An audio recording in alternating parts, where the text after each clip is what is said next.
Bien, en la clase de hoy vamos a ver rayos X. Habíamos comentado en la clase anterior que de los efectos del tubo de rayos X, el tercero y el cuarto se producían juntos ante la misma interacción. Uno era el efecto Joule y el otro era el efecto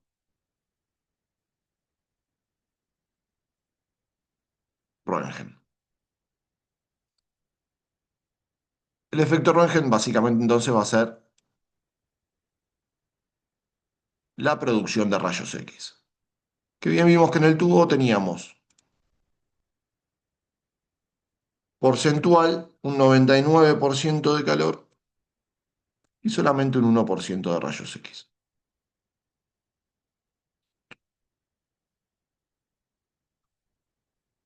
De los rayos X que produce el tubo, vamos a ver que hay de dos tipos.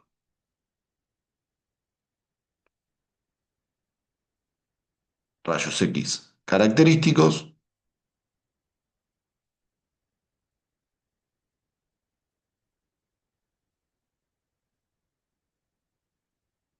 y rayos X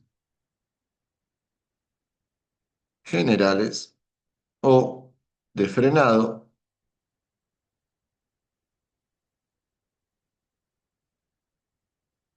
pero bien vimos que Röntgen era alemán, por consiguiente el nombre que le puso es frenado en alemán. Si lo vamos a poner entre paréntesis, bueno, no lo ponemos ahí con la barra.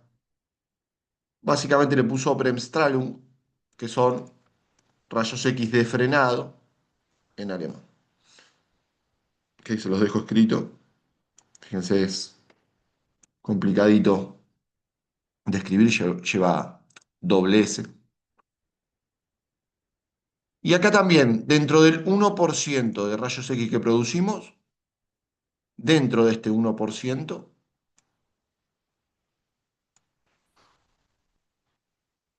vamos a tener aproximadamente, y lo vamos a dejar acá como aclaración,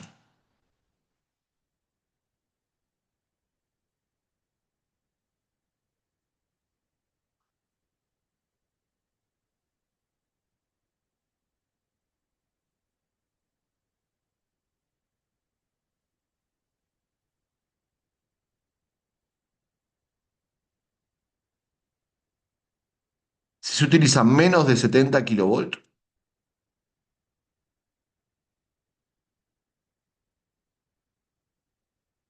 de este 1%, o sea, contemplando que este 1% de rayos X es el total,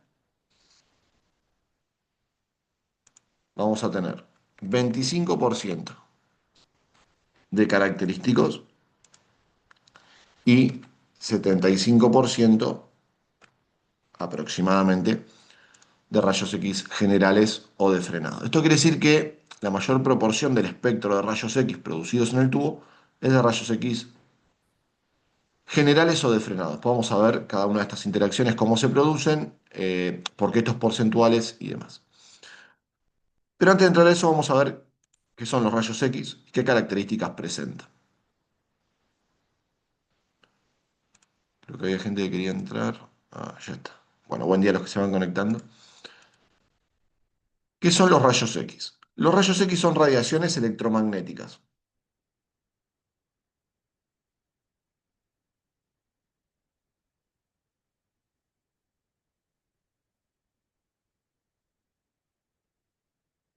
Electromagnéticas. ¿Qué quiere decir esto? Que se producen a partir de campos eléctricos y magnéticos. Esto después en física 2 se profundiza, pero básicamente todo campo eléctrico en movimiento produce un campo magnético y viceversa. Por eso es que no pueden convivir por separado y les dejo una imagen acá. Fíjense que a medida que produzco un campo eléctrico se produce, por ejemplo, a partir de que un electroncito se desplaza por un trabajo eléctrico de un punto a otro. ¿Sí? Toda carga eléctrica en movimiento, como por ejemplo este electroncito, va a producir un campo magnético, chiquitito porque claramente la intensidad del campo magnético es en función a la carga que transporte la partícula, pero siempre que esté en movimiento va a producir un campo magnético. Fíjense que acá, a medida que se produce el campo eléctrico, también a la par aparece un campo magnético. Y también actúa de forma viceversa. Cada vez que tenemos la producción de un campo magnético, aparece un campo eléctrico y así sucesivamente. Entonces, campos magnéticos y campos eléctricos siempre se van a producir juntos. Por eso hablamos de radiación electromagnética y fíjense que se combinan las dos palabras. Bien,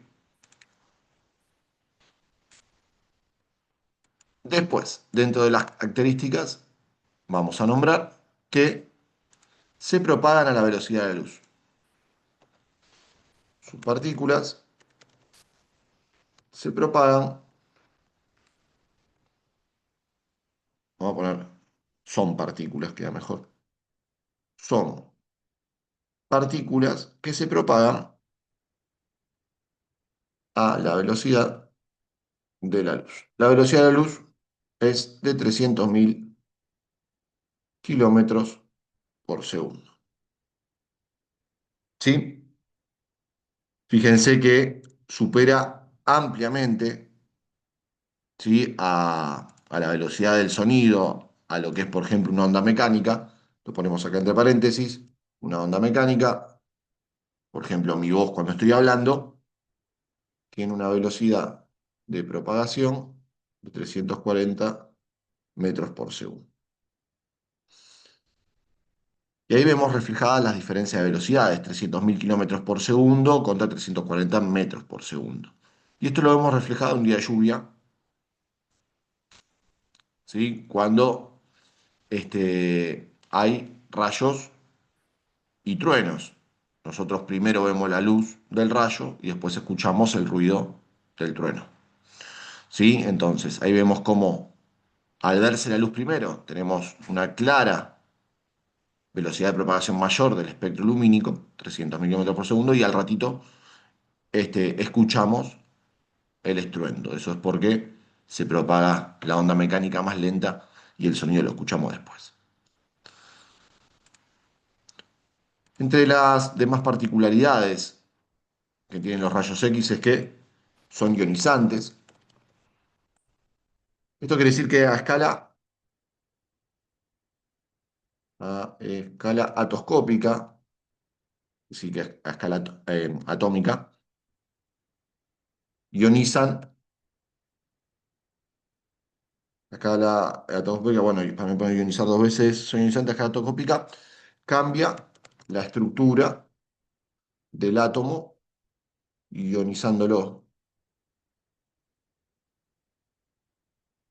Y a escala microscópica,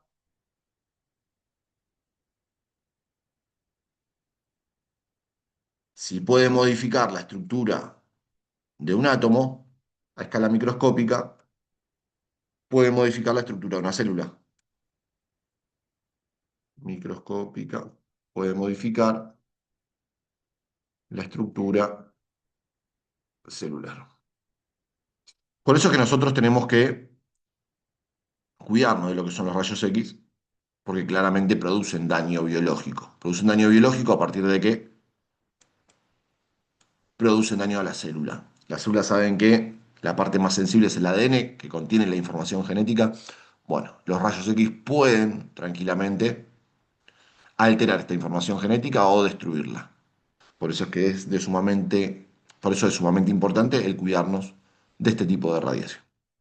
Y de allí los mecanismos que utilizamos para protegernos, las distancias, el uso de protectores plomados, como mecanismos de protección del trabajador ocupacionalmente expuesto. Y si no, tenemos también protección hacia el paciente, como por ejemplo el colimar, el reducir los valores radiométricos para no irradiar lo demás. Entonces, este, Todo eso colabora en que suframos menos daños, menos perjuicios por la interacción de este tipo de radiaciones, que vuelvo a decir, son radiaciones ionizantes, ¿sí? Van a cambiar la estructura celular.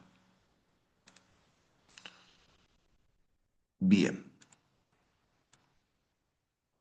De más está decir que son invisibles,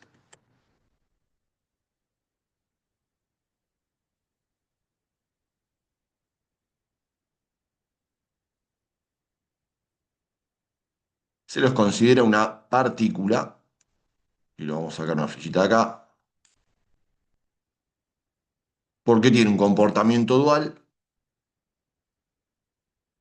comportamiento dual, se llama comportamiento onda-partícula, después esto también se va a ver más desarrollado en física 2. Comportamiento dual o comportamiento onda-partícula,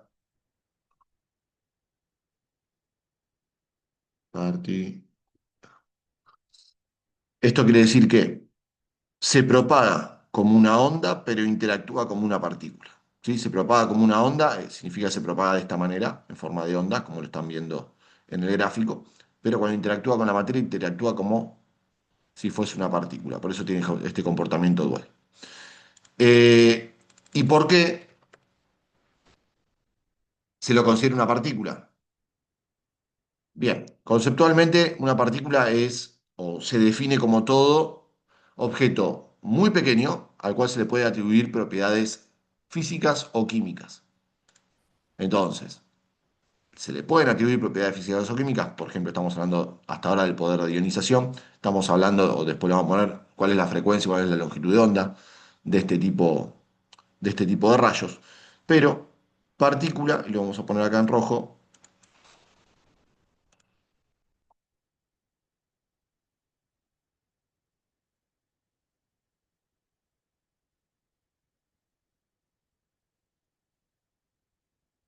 todo objeto pequeño con propiedades físicas o físico-químicas. Dentro de propiedades físico-químicas, por ejemplo, podemos poner el volumen, podemos poner la densidad, la masa.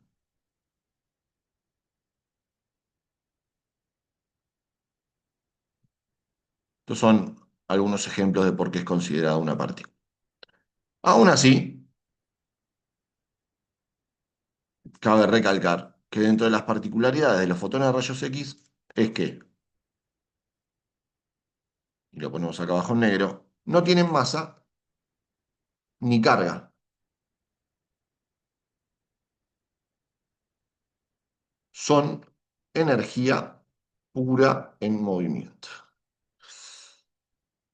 Esto quiere decir que su masa es cero y no tiene carga eléctrica, no es ni carga eléctrica positiva ni carga eléctrica negativa, es energía pura en movimiento.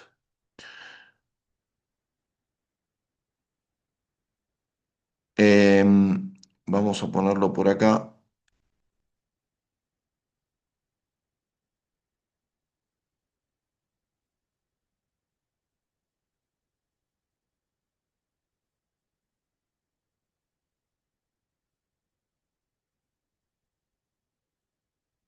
Voy a copiar una imagen para...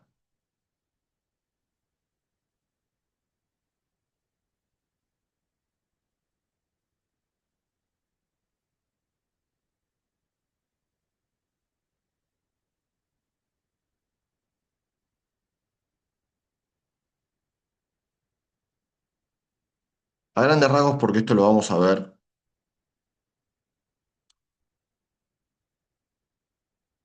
en Física 2 en profundidad. Pero vamos a ponerlo a grandes rasgos. Este es el espectro electromagnético. Va a ordenar todas las radiaciones electromagnéticas en función de principalmente dos patrones o dos parámetros de onda. Uno es la longitud de onda, que es la distancia entre cresta a cresta o valle y valle de una onda.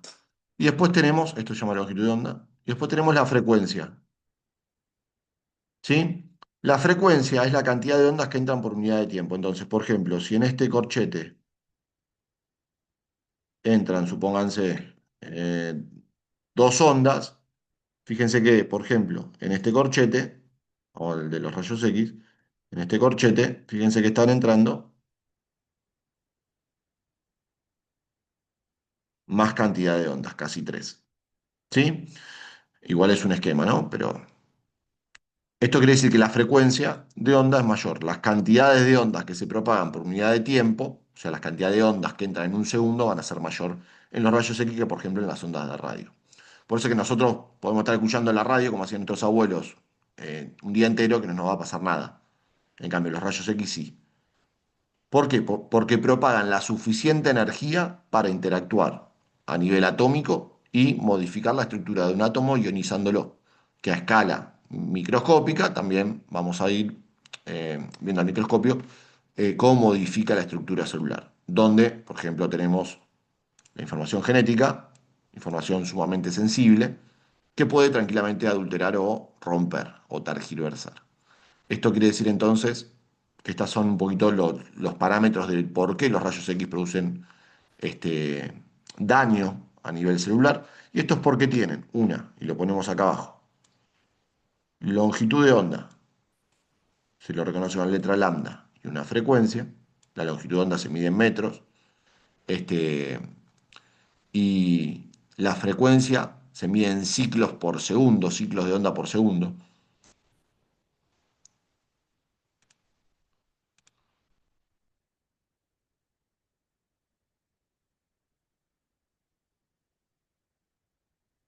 Voy a copiar directamente acá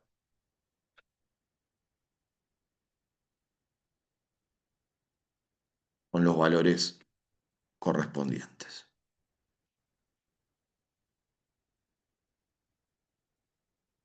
Y ahí les digo las unidades de medida.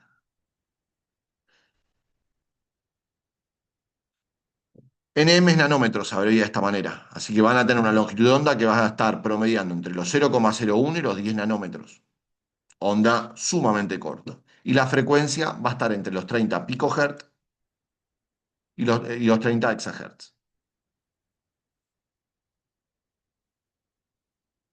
Hertz, un hertz es lo mismo. Un hertz es lo mismo que un ciclo por segundo. O sea, cuando ustedes vean un hertz es lo mismo que un ciclo de onda por segundo. ¿Sí? Uno sobre segundo. Es lo mismo, ¿sí? Esto quiere decir que va a tener 30 exahertz, va a tener 30 ciclos de onda por segundo en esta medición de exahertz. Bien, entonces repasando un poquitito, rápidamente.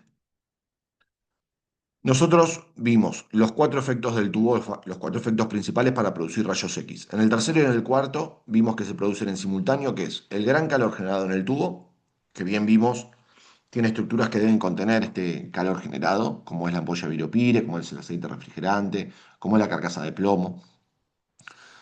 Porque el 99% que se produce es calor y solamente el 1% de rayos X. Ese 1% de rayos X, la mayor proporción es la que sale por el colimador, que después lo vamos a ver. Y de este 1%, si contemplamos que es la totalidad de rayos X producidos en el tubo, vamos a ver que de este 100% de efecto Röntgen, el 25% es característico y el 75% es general o de frenado o los Bremsstrahlung. Vimos las características de los rayos X y dentro de estas características detallamos que es una radiación electromagnética, quiere decir que se produce a partir de campos electromagnéticos, como vemos en pantalla, ¿sí? Que están desplazándose y que se producen en simultáneo, no pueden convivir separados. Siempre que haya una carga eléctrica en movimiento, se va a producir un campo magnético. Y viceversa. Nosotros vimos que los rayos X se producen a partir de la aceleración de un electrón. Un electrón, o en realidad un flujo de electrones, pero todo ese flujo de electrones en movimiento van a producir rayos X con estas características de onda. Son partículas que se propagan a la velocidad de la luz, un equivalente a 300.000 kilómetros por segundo. Y aquí hicimos la diferencia con una onda mecánica. La onda mecánica, como mi voz, se propaga a 340 metros por segundo a una velocidad mucho más baja.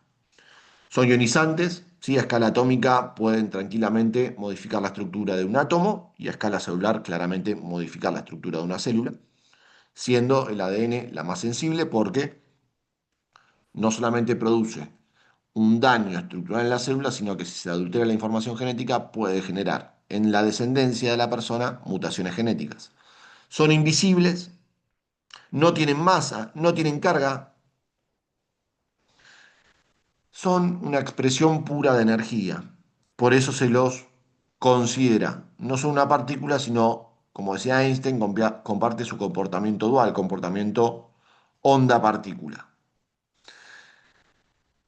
Toda partícula es todo pequeño objeto al cual se le puede asignar una propiedad físico-química, como por ejemplo un volumen, una densidad, una masa.